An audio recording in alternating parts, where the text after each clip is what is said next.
Manisha case में आखिरकार CBI फिर से क्यों कर रही है सुसाइड नोट की जांच?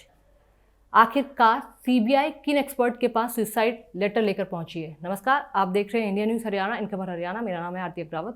दोस्तों, मनीषा केस में 65 दिन हो चुके हैं जो सीबीआई के पास ये केस मौजूद है। अब सीबीआई सुसाइड लेटर की फिर से जांच कर रही है। ये सुसाइड लेटर जो मनीषा की मौत के 8 दिन बाद लोकल पुलिस द्वारा दिया गया था, इसकी जांच सीबीआई अब फिर से कर रही है। सीबीआई की टीम बुधवार को भिवानी से दिल्ली आई थी और दिल्ली सुसाइड लेटर की जांच कर रही है। एक्सपर्ट टीम को ये लेटर दिया गया जिसमें ये पता लगाने की कोशिश की जा रही है कि आखिरकार जिस पेपर पर सुसाइड नोट लिखा गया उसमें जो पेन इस्तेमाल हुआ वो पेन कहाँ है, और उसके साथ ये लिखाई जो है वो वाकई में मनीषा की है कि नहीं, हैंडराइटिंग मैच करने की कोशिश की जा रही है। साथ ही उस पेन को ढूंढा जा रहा है। और इसके साथ साथ सीबीआई ने ये भी बताया है कि क्योंकि ये सुसाइड नोट मौत के 8 दिन बाद आया था, अचानक से आया था और लोकल पुलिस द्वारा दिया गया था, तो सीबीआई अपनी तरफ से कोई भी पहलू नहीं छोड़ना चाह रही है। और एक्सपर्ट जो हैंडराइटिंग एक्सपर्ट है और सुसाइड नोट मामले में जो एक्सपर्ट्स हैं, स्पेशलिस्ट हैं दिल्ली में, उनकी निगरानी में इस सुसाइड लेटर की जांच हो रही है। इसके साथ साथ वीरवार को मनीषा के पिताजी से सीबीआई ने फ़ोन पर बात की है।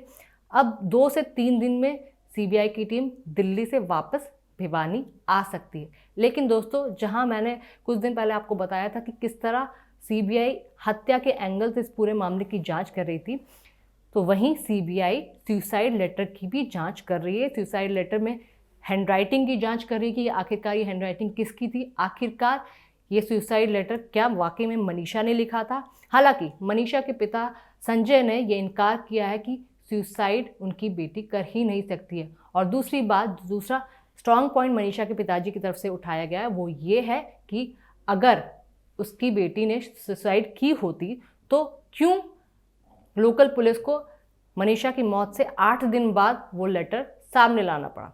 साथ ही मैं आपको दोस्तों ये बता दूं, ये लेटर सबसे ज़्यादा सोशल मीडिया पर वायरल हुआ था, लेकिन कहा जा रहा है कि सुसाइड नोट लोकल पुलिस द्वारा सबमिट किया गया था।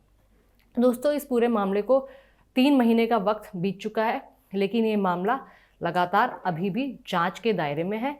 इससे पहले सीबीआई से पहले ये जांच लोकल पुलिस कर रही थी, जिस पर काफ़ी तरह के आरोप परिवार और गांव वालों द्वारा लगाए जा रहे थे। जब लोकल पुलिस से परिवार वाले संतुष्ट नहीं थे तो ये मामला हरियाणा सरकार ने सीबीआई को सौंप दिया था। लेकिन सीबीआई क्योंकि अब तक 3 बार सीबीआई भिवानी आ चुकी है और अगले 2 से 3 दिन में भी भिवानी आने की उनकी उम्मीद है, इसलिए सीबीआई की तरफ से कम जो 65 दिनों का पूरा कोर्स रहा है, सीबीआई की टीम ने हर एक पहलू की जांच करने की कोशिश की है। पहले पूरा मामला हत्या के एंगल से देखा गया, विसरा रिपोर्ट, एफएसएल रिपोर्ट और तमाम ऐसी रिपोर्ट तैयार की गई हैं। इसके अलावा पोस्टमार्टम रिपोर्ट भी एम्स से कलेक्ट की गई है और साथ ही अब सीबीआई उस सुसाइड लेटर की भी जांच कर रही है जो भिवानी पुलिस की तरफ से परिवार को दिया गया था और कहा गया था कि पेस्टिसाइड शॉप से कीटनाशक खरीदकर और सुसाइड नोट लिखकर मनीषा ने सुसाइड की थी।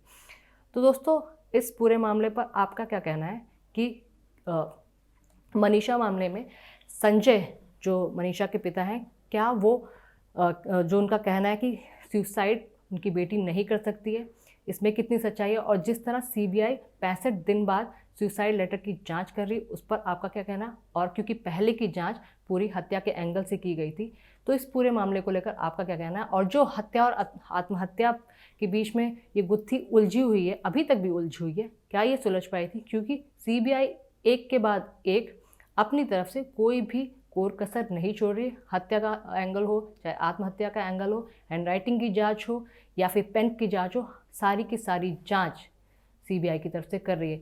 और इस पूरे केस में फ़िलहाल एक इम्पॉर्टेंट पॉइंट ये है कि सीबीआई उस पेन की जांच कर रही है, पेन को ढूंढ रही है, आखिरकार जिस पेन से ये सुसाइड लेटर लिखा गया था वो पेन कहाँ है। दोस्तों, अगर हैंडराइटिंग मैच हो जाती है, क्योंकि सीबीआई मनीषा के पिता ने जैसे कहा है कि उनकी बेटी बिल्कुल भी सुसाइड नहीं कर सकती, लेकिन सीबीआई की तरफ से हैंडराइटिंग की भी जांच होगी। एक्सपर्ट, दिल्ली में बैठे एक्सपर्ट इस हैंडराइटिंग की जांच कर रहे हैं, तो हो सकता है आने वाले दिनों में ये मामला बिल्कुल सुलझ जाए। दोस्तों, इस पर आपकी राय ज़रूर बताइएगा। नमस्कार।